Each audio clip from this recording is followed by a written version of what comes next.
Jawa Jaw Oyong Wan Ba Mitisi Wa Sang Sona Ang Jinga Say Kado Kasa Nang Minde Amakem Na Ang Sin Mai Bu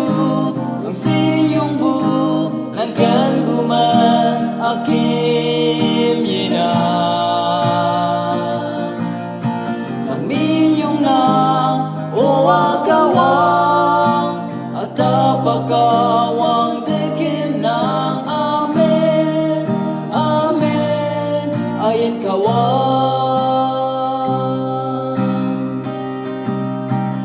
Wang tang yi chi su yen yi pa anu tang pemeki nang yi kaya daw anu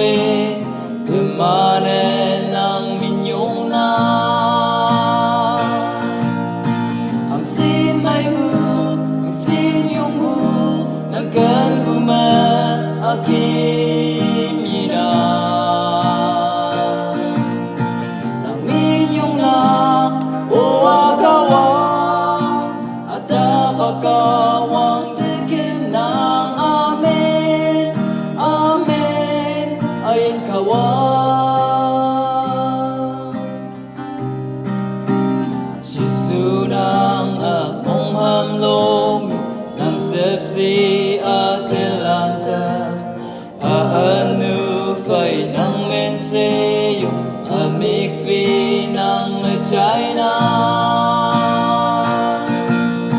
ang sin may bu ang sin yung bu ng kan buman akim yina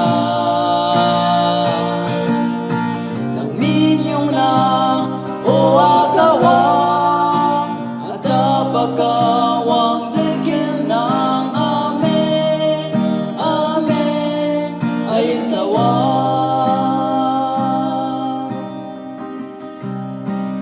Libuhay mang chung deo kada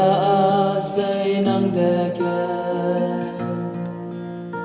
Libuhay mang chung deo kada asay ng Yasan may bu, yasan yung bu nang kan buman akin yina nang minyong na o akawang at apaka